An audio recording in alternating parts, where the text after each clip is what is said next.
oftentimes in a hinge, our body needs something a little bit different left to right.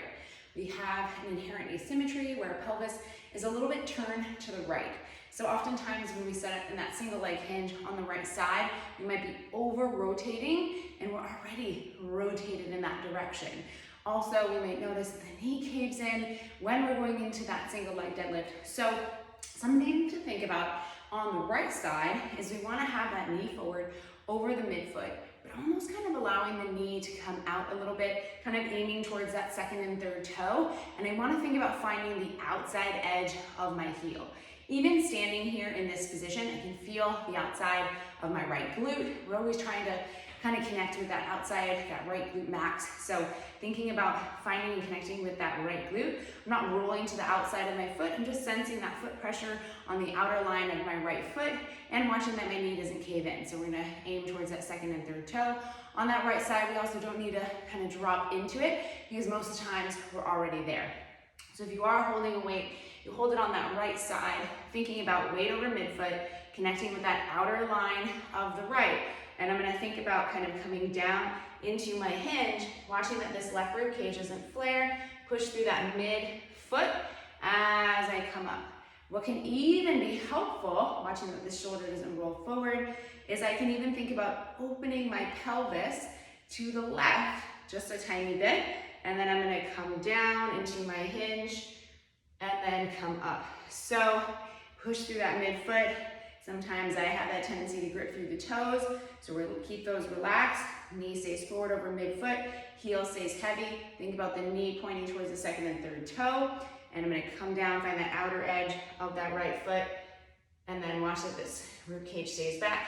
And I'm gonna come up, but notice that I'm kind of opening my pelvis slightly to the left a little bit as I come up. Down, and then up. So I'm really feeling that right glute, outside glute. Woo. So right side, think about knee staying forward over midfoot, connecting with that midfoot, finding that outer line of the right foot, weight in the right hand, keeping the shoulder back. And as I come down and then up, I'm gonna think about this pelvis kind of slightly opening up to the left.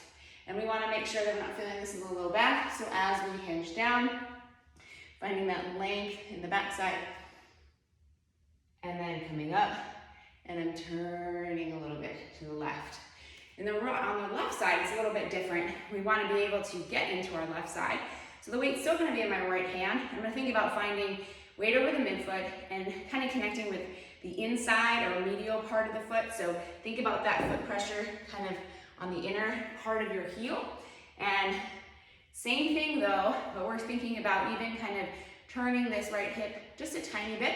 So belt buckle towards left inner thigh, weight over the midfoot, watching that this left rib cage doesn't flare out. You didn't want to over rotate, but you definitely want that kind of hip to kind of turn you over that left side. Thinking about finding that inside edge of the heel as you come down and then as you come up. Remember, hip extends before the knee. So we keep the knee soft, down, inside edge of the heel, and up. So these are just little differences side to side that help us account for asymmetries in the body. So in that single leg hinge, dumbbell on the right hand, inside edge of the heel. I know I tend to lose that, thinking about that knee staying over the midfoot, and watch that this hip kind of gives us that little bit of a shift into that left side. So that is left to right on your single leg deadlift.